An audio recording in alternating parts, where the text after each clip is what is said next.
This moment represents both a significant acceleration and an expansion of long-standing repressive tactics. I think there are continuities and some ruptures in that sense. And in the report, we make the argument that current counterterrorism measures in Europe replicate the logic of colonial emergency laws, which, as I mentioned before, were used to suspend rights and maintain imperial dominance. There is also a more contemporary legacy of state repression against Palestine solidarity in Europe and elsewhere, and I think long before October 2023 as well.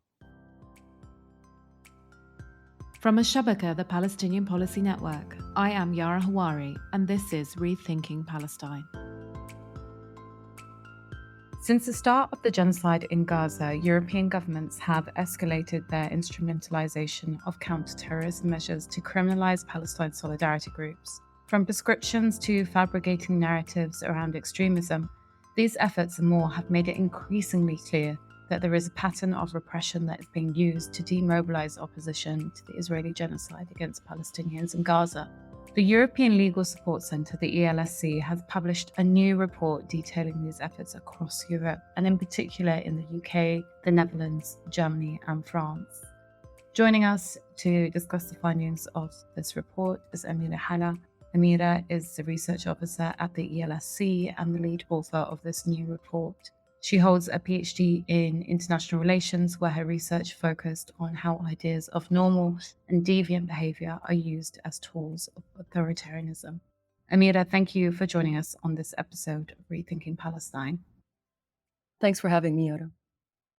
So I think many of our listeners will be aware that the Palestinian struggle for liberation and the solidarity movement has long been ludicrously smeared as terrorism in an effort to crush it, but also to dissuade those from joining in efforts. Could you give us a bit more background on this and bring us up to this current moment? Yeah, absolutely. So the terrorism tag against the Palestinian struggle for liberation has been mobilized by the so-called West since at least the 1930s. And so that would require us to go a bit back in time to the Palestinian revolt that started in 1936 against Zionist presence in Palestine. And also in its later phases, it targeted the British presence in Palestine. And at the time, specifically in 1937, not only did the British Mandate Authority in Palestine outlaw the Higher Arab Committee and the Regional Arab National Committee, which at the time constituted this sort of the entire organized urban structure Palestinian movement. And they were the ones who had initially called for civil disobedience.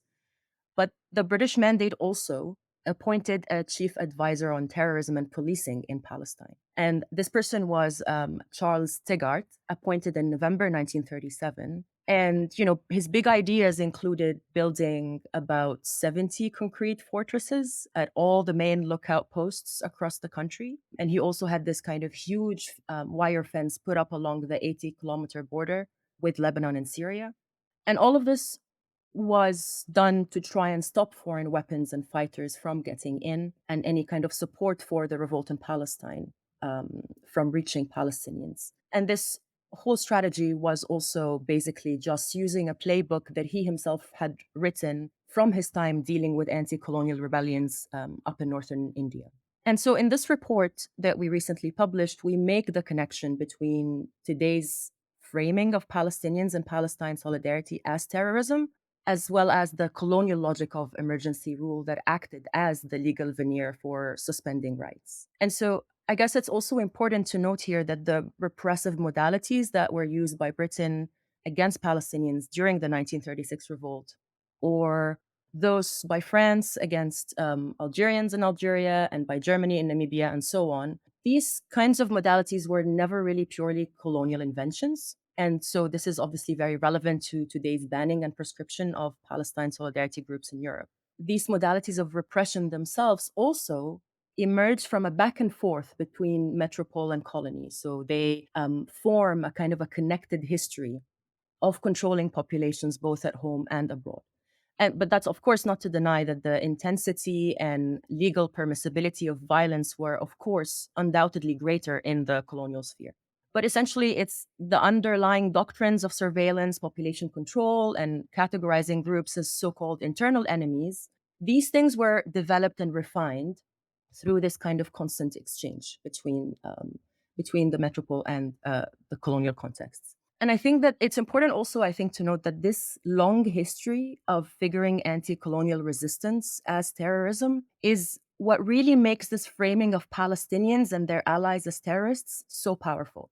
It is what makes it stick with some people, what makes it believable to them in a way. So it's because essentially this long history is why this notion of terrorism is powerful propaganda, or more accurately, a powerful propaganda tool for imperialism. And it's also a tool that is constantly being updated. So if you think about the ways in which it was revived, this kind of tool of tagging people as terrorists, it was revived in the wake of the 9/11 attacks, for example, or in 2013 onwards against the backdrop of the rise of ISIL. In each of these instances and other instances, its entire Muslim and Arab populations are presented as innately hateful, aggressive, irrational, and so on. And these are, of course, not just recent in 9/11 or 2013. These are very old colonial representations and understandings of colonized subjects and especially of Arabs. So, in a way, Arabs have all these excesses, right? So, one important one is the love of violence for the sake of violence. But at the same time, these colonized subjects in general, and those who were particularly in Southwest Asia and North Africa, so Swana, were also presented at the same time as having these violent excesses. They were also presented as kind of lacking something.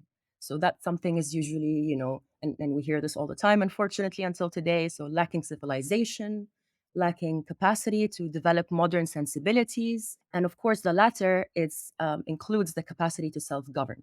And so, from these competing logics of excess and lack, Arabs and others in Swana, according to Western imperial powers, of course, cannot therefore have any meaningful revolutions because by their or our very nature, and I'm Arab myself, they or we are unable to value freedom, justice, democracy, and all these things that the West purports are theirs or their kind of inventions. And so, what they can do, however, these kind of quote unquote backward, undevelopable populations in Swana, what they can do, what we can do, and what they do and what we do when we rise up is basically terrorism and not legitimate resistance.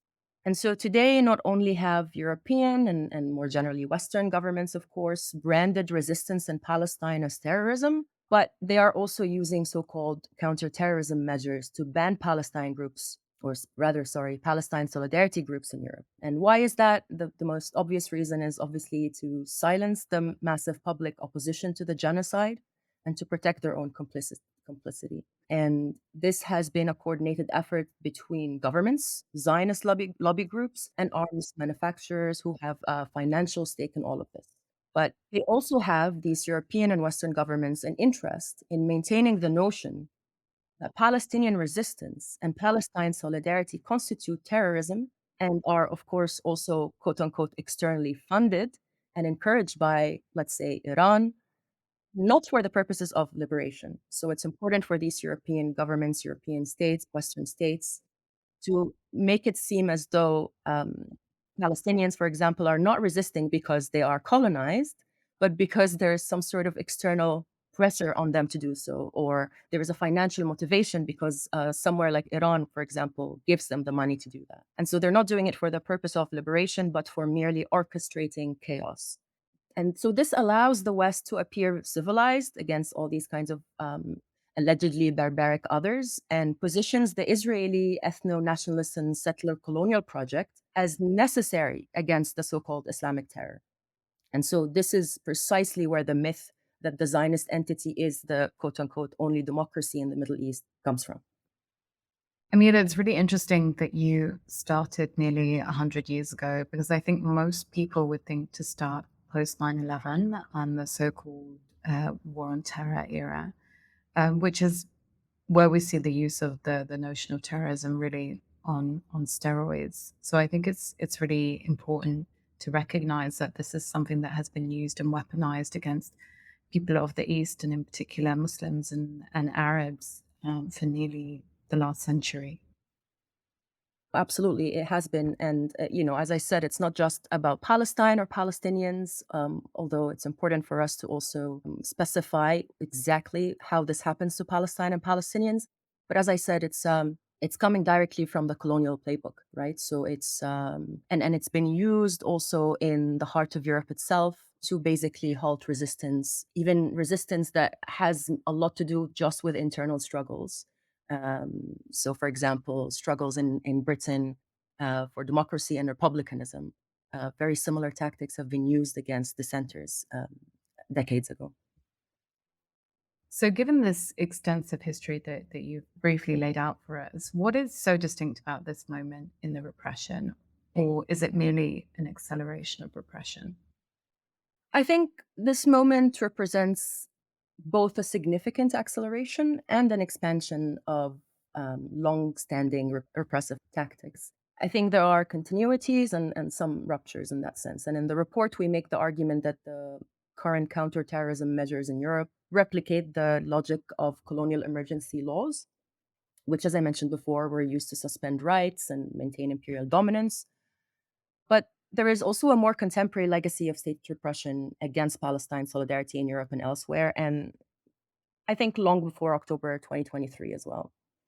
And even at the ELSC, we were established in 2019 because there already had been a gap in defending and supporting Palestine solidarity activists and organizations in Europe.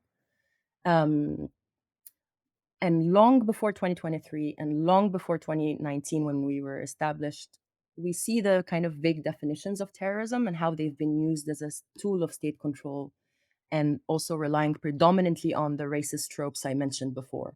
Um, their reliance on this and their reliance of these vague definitions, they used predominantly to go after those who express solidarity with Palestine. And these include activists, all of this also prior to 2023. This includes activists, academics, journalists, students, doctors, and the list goes on. It's like encompassing all and anyone who expresses, even just in words, solidarity with Palestinians. And this is, of course, is always happening in conjunction with using the allegation that Palestinians and anyone who supports them are anti Semitic. The labels of terrorism and anti Semitism, I think, work really well together for the purposes of this kind of imperial state propaganda. And we see, especially in more recent times, that, you know, while European countries have actual organized neo Nazi movements who openly express anti Jewish racism and who constitute a real threat to both Jews and Muslims, they are rarely ever branded terrorist or even criminal. And there is this kind of implicit assumption that maybe their racism is grown out of disillusionment or ignorance. But when it comes to Palestinians and other Arabs, their slash our alleged innate violent nature makes it so that they are always going to be hateful and extremist.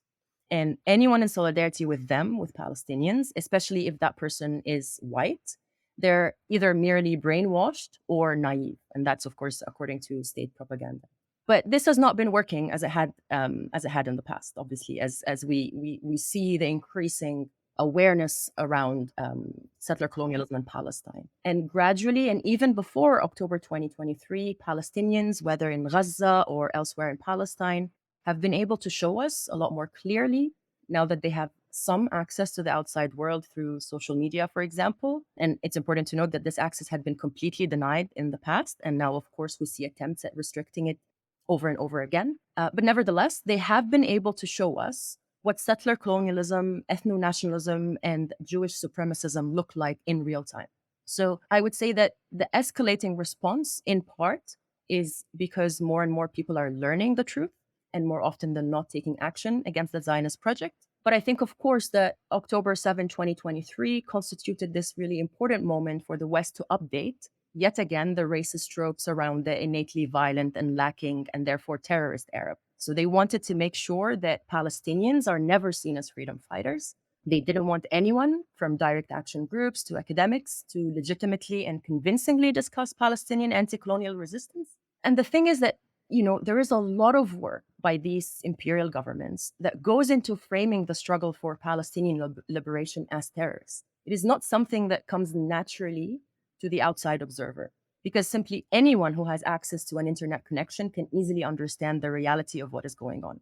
And the closer the Palestinians get to liberation, the more the work that needs to go into distorting that struggle, and the more the repression.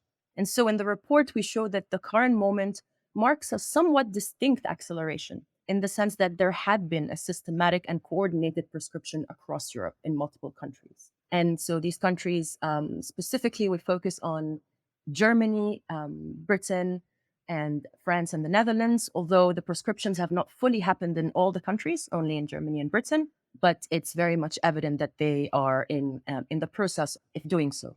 And of course, a significant escalation we find in the past 2 years is the pivot from charging activists under standard criminal law to using terrorism legislation, which of course has lower evidentiary thresholds and bypasses judicial oversight. And as I said, this kind of vague definitions of terrorism mean that governments can stretch it to mean whatever they want. So now it's being used to target protesters, to criminalize slogans like "from the river to the sea," and to go after online speech. But I think that the most distinct thing about this moment is also the growing strength of the movement. I don't think that Palestine solidarity or the Palestine solidarity movement had ever been this big and this powerful. And this simply means that the repression will accelerate and expand. And I think this is a very critical moment for all of us who are fighting for liberation and against genocide to really commit ourselves not to be afraid of what has happened and what is coming. If you're enjoying this podcast, please visit our website, al-shabaka.org, where you will find more Palestinian policy analysis and where you can join our mailing list and donate to support our work. Amira, thanks for that. I think one of your last points is really important, that solidarity activism has always been repressed, but through the use of terrorism legislation, authorities are now able to target many more people with much less so-called evidence. And this means that the repression can be far more widespread. People have a tendency to dismiss this as, something that's, okay, maybe getting a little bit worse, but I don't think they fully realize what this kind of legislation actually enables authorities to do, which is far more than they've ever been able to do before. And I agree with you, but also it's not just that it enables these governments, these authorities to do a lot more, but I think it also, returning to a point I made in the beginning, it's that this label of terrorism is really convenient also as a way to convince others who are on the fence or who may not be so interested that, oh yeah, these people, whether those who are in organized direct action groups like Palestine Action, or simply people who are just marching down the street saying "Free Palestine," it gives them the idea that, yeah, these people are terrorists. Of course they are. And it's, as I said, it's so easy for people to believe that because terrorism has had this really long history.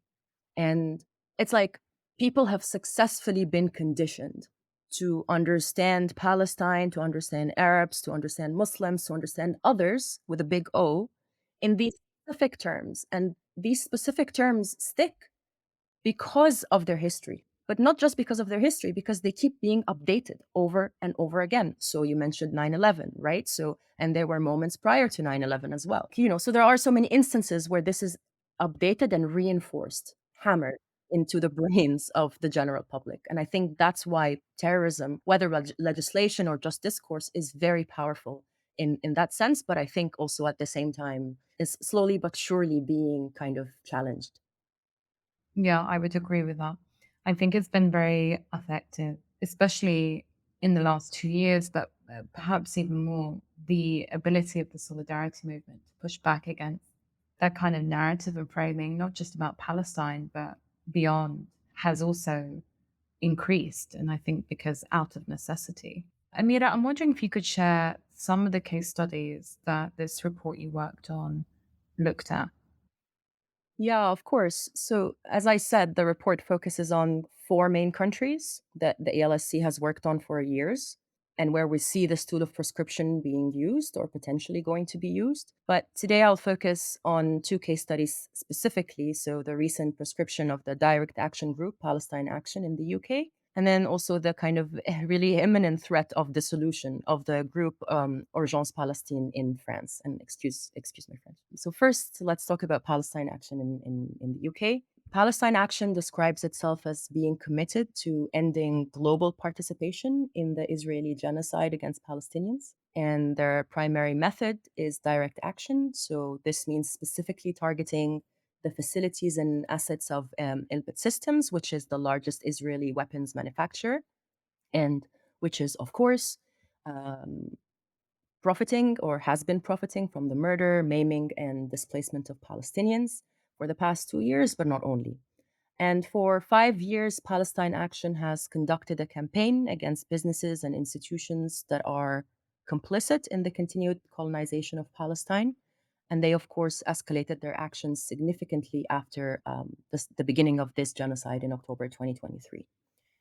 And for years, um, and as kind of we alluded to before, activists faced standard criminal charges for their actions, like trespass or criminal damage, and were often acquitted by juries. And so, even since October 2023, actionists from Palestine Action have often been acquitted by juries once jury heard why they're doing what they're doing. But in a significant and dangerous escalation, the UK government moved to prescribe. So that basically means just outright ban the group Palestine Action as a terrorist organization using the Terrorism Act of the year 2000. And they did so in July 2025, so only a few months ago. And this designation really constitutes, despite all the escalating repression anyway, this designation specifically constitutes a really seismic shift. It means that now, not just carrying out actions, like direct action against, property owned by weapons manufacturers and others, but even expressing support for the group. So, for example, holding a sign that says, I support Palestine Action, or sharing a post. This can lead not only to just arrest, but arrest under counterterrorism powers, which has far more severe implications than than other forms of arrest or charges. And it's really, it's interesting, but really, really sad. And that the government did this really interesting thing where they bundled the vote on this ban. So the vote in parliament to ban Palestine Action, they bundled it with those of two neo-Nazi groups. So they bundled it with the ban or the vote on a ban of two other neo-Nazi groups. So you have two neo-Nazi groups. One of them is like, I think it's called Murder Cult something. I apologize, I don't remember the exact name, but these two words were in the title. And so these two neo-Nazi groups were bundled with Palestine Action, which forced Parliament to approve all three at once without specific debate. Maybe not forced Parliament, but prompted Parliament rather, because I know that many MPs also wanted to prescribe Palestine Action. It's not like they had to do this against their will. And so in the report, we outlined that the Terrorism Act of 2000 is particularly dangerous because its broad definition of terrorism criminalizes even politically motivated property damage and treats political motivation as a core component of terrorism. And so, in a way, this act effectively insulates government policy from any meaningful challenge or scrutiny. And the prescription of Palestine Action is also not really about property damage. We see a long-standing tradition of the use of direct action in protest in Britain and in British and European history, which included this direct action included property damage as well. And it is a tactic used by many celebrated protest movements throughout history, and in Britain specifically, the suffragettes in the early 20th century and their actions that also damage property are especially today, very widely celebrated as this like really important feminist thing that happened, which it was. But in contrast, Palestine Action's property damage is terrorism. And so the prescription is really about neutralizing a group that effectively targets the arms trade, supporting and enabling genocide. But it's also about signaling to the public that Palestine solidarity is terrorism. So, regardless of whether or not you are in Palestine Action. And a judicial review of the prescription was granted by the High Court. That was on July 30th, 2025. And the court acknowledged that it is, quote, reasonably arguable, end quote, that the ban interferes with freedom of expression, and that the Home Secretary who made the decision to ban, her name is Yvette Cooper, may have had the duty to consult the group before imposing the prescription. But despite this, the court denied interim relief, which means that the ban remains in effect until at least November 2025, when the judicial review is probably going to take place. And so this means that any support for Palestine action remains criminalized. Now, looking at France, we have the case of Urgence Palestine, and this is a collective that formed in October 2023, mobilizing for, quote, Palestinian self determination, end quote. And in April 2025, the French Interior Minister initiated proceedings to dissolve the group using sweeping administrative powers and stated that this was necessary to, quote, strike the Islamists. And so, don't be so confused by the terminology, the solution, ban, prescription. There are kind of slightly different legal frameworks that govern each, but ultimately the effect is the same. And the French government accused Urgence Palestine of, quote, advocating for a terrorist organization and, quote, provoking hatred against Jews. And then, you see this over and over again, this link between terrorism and kind of anti-Jewish racism always coming up in discourse. But importantly, and as groups like, for example, Amnesty International warned, this move could have a massive chilling effect. And this move could also deter all sorts of solidarity actions and anti-racism work in France. And this kind of dissolution action, like many other legal frameworks, utilizes France's sweeping administrative powers under the Internal Security Code, which basically allows the Council of Ministers to dissolve any association by decree for vaguely defined reasons, such as provoking hatred or engaging in actions that, quote, likely to provoke terrorism. And so you can see how that can be interpreted in very broad terms. And obviously, as with other cases, this process also bypasses standard criminal proceedings and due process. And what is particularly alarming here is the process. And even before a dissolution decree was officially issued, the French government, for example, froze the assets of a spokesperson for Urgence Palestine. And this is a measure taken without any criminal conviction or even charges against the person. And I think that the threat to dissolve Urgence Palestine must also be understood to be part of a broader surge in dissolutions under current President Macron, which have in the past targeted Muslim civil society groups, anti fascist collectives, and anti capitalist organizations. And so I think overall, these kind of two cases, but also other cases in the report, essentially constitute the securitization of solidarity. This is really what we see happening in a kind of a coordinated Europe-wide effort and also beyond Europe. Although we didn't really write about the US in that report, but we can see many parallels. And we see the use of administrative tools and counterterrorism measures to bypass judicial oversight and, criminalize resistance to genocide and colonialism. And of course, portraying solidarity as an existential threat to national security, which is precisely what this kind of label of terrorism does, is again another very powerful tool for controlling the population and maintaining the status quo in Palestine. So I know a bit about the impact in the UK following the prescription of Palestine action, and I think it's not at all what the authorities expected. I don't think they anticipated the pushback and the fact that hundreds of people, literally hundreds of people, would be willing to put themselves at risk of arrest just to continue voicing their support for the group. And this is because of massive pushback on a civil disobedience level. It's very organized, but there's also pushback on a legal level. There's an ongoing effort to overturn the prescription. But I think this has also had undoubtedly a negative impact on the wider Palestine solidarity movement. What are you seeing on your side? Yeah, no, absolutely. And, at ELSC, one of the main things we do is we support and defend Palestine solidarity activists and advocates. And so we have seen since October 2023, but also since the ban on Palestine Action and other organizations in other countries, we've seen a surge in incidents being reported to us.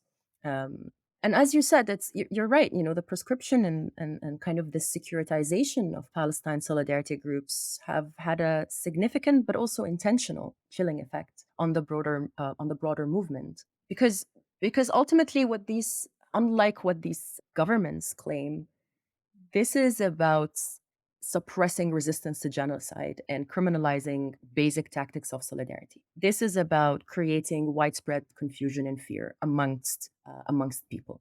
And it's very clear to us And, I hope it's clear to many others, and I think it is, that this is a tool to target the wider movement, that proscription is a tool to target the wider movement.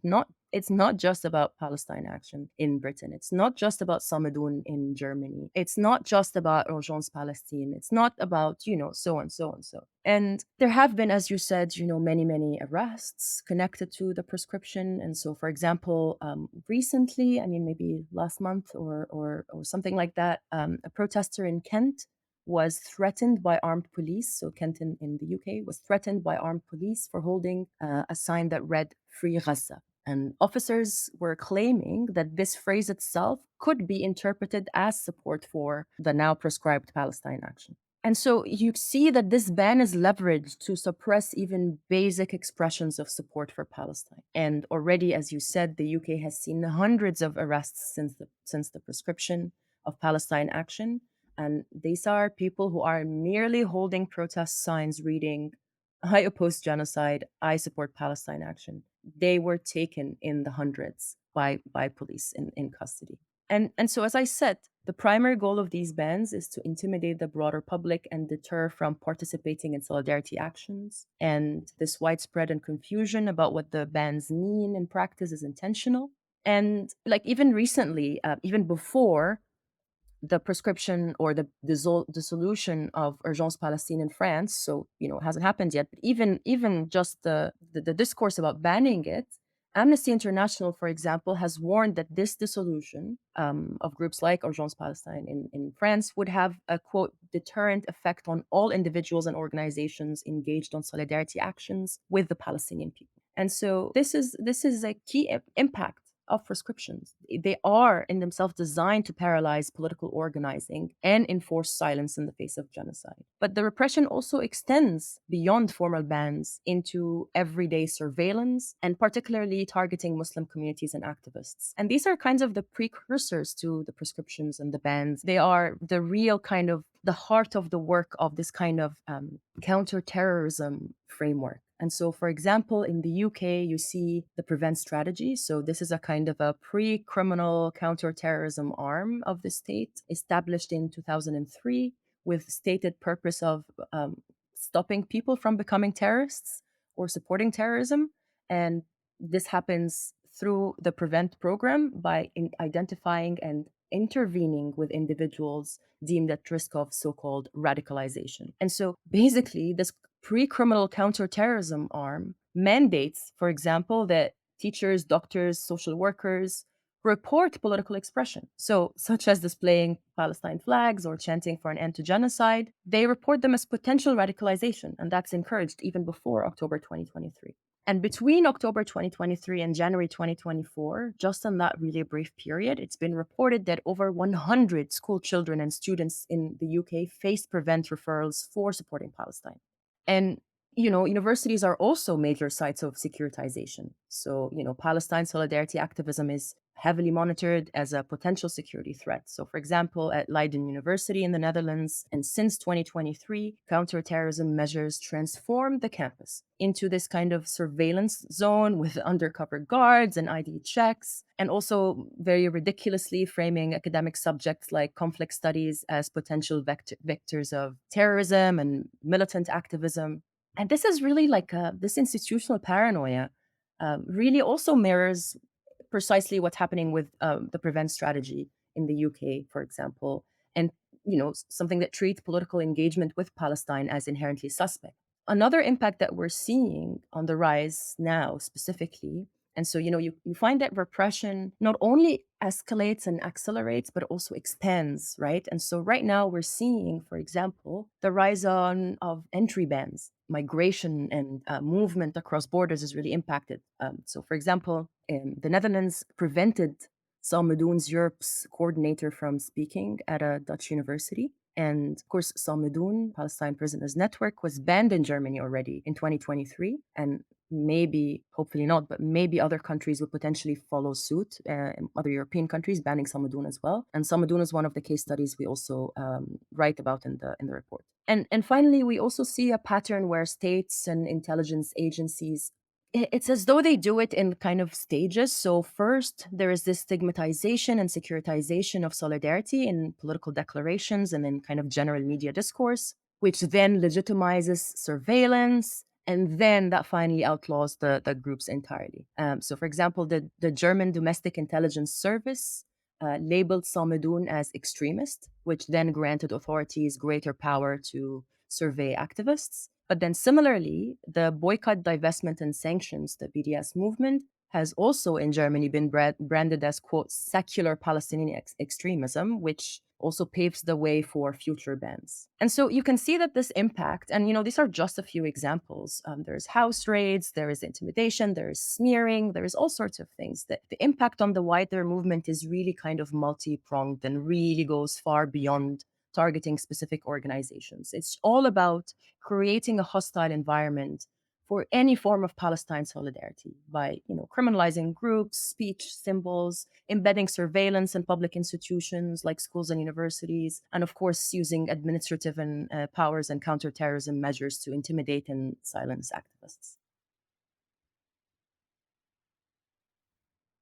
Amira, you mentioned the work of the ELSC in the movement and what they're doing to counter these repressive moves. But what can individuals do in the face of this increasing authoritarianism? I think for me, on a kind of a personal level, but I think also at a movement level, the answer will always be organized collective resistance, and one that also importantly transcends borders and rejects these kinds of criminalizations that are taking place. And there is so much to learn, kind of transnationally, and this was also one of the reasons why we wanted to do this report, and kind of apply this transnational framework to our work to show people, to show activists and others who are interested that these are these patterns. There are these patterns, there are these kind of coordinated efforts, but there are also these kind of telling signs of what enable us to predict what could happen. And I think collective organizing, collective resistance, learning from each other across borders is really important, not just across borders within Europe, but also those who have for the longest time been resisting authoritarianism elsewhere outside of the West entirely. And I would like to read you the kind of short concluding paragraph from the report, which I think really encapsulates the spirit of our work at the LSC and also in general in the report, and in the report in particular. So, quote, the escalating crackdown on Palestine solidarity across Europe is not inevitable. It is a challenge to be met with unity. The use of anti terror measures and other mechanisms of repression show us the fragility of power, how fiercely it clings to silence, and how easily it unravels when confronted by organized resistance. The bans, raids, and prosecutions detailed here are not signs of the movement's weakness, but of its growing strength. End quote. So this means that if you're able to continue organizing and protesting, commit yourself and encourage others to commit themselves to solidarity work, because without it, we would be enabling and ignoring genocide and supremacy. And, more specific to the report, as I said, it is important to outline this pattern so that the movement is able to recognize when further bans are about to happen, for example, and hopefully this will enable them to resist them. And we are also seeing some signs that the tool of prescription may be replicated in places like Belgium, Italy, and Austria. So not just the kind of the four focus countries in the report. And in the report, we also end with a section that provides some useful resources, and these include, for example, some material on what to do during house raids, toolkits from campaigns that support victims of racist police violence, tools for requesting personal information from domestic intelligence agencies to challenge surveillance. So it's important to keep pushing with whatever means we have at our disposal. And of course, we at the LSC and many others like us use the kind of very limited pushback that the law offers to challenge these prescriptions. So, for example, the example of Palestine Action, we're trying to change this prescription and to challenge it in court. But the law is never going to be our salvation, essentially. So, as I said, continue organizing and mobilizing against genocide. And importantly, also, if you ever get in trouble, please reach out to the ELSC and report any incidents of repression. Amira, thank you so much. We'll leave it there, but we hope to have you on another episode of Rethinking Palestine very soon. Thanks, Yara. Thanks for having me.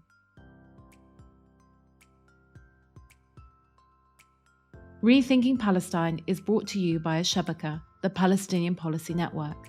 Al-Shabaka is the only global independent Palestinian think tank whose mission is to produce critical policy analysis and collectively imagine a new policy-making paradigm for Palestine and Palestinians worldwide. For more information or to donate to support our work, visit al-shabaka.org. And importantly, don't forget to subscribe to Rethinking Palestine wherever you listen to podcasts.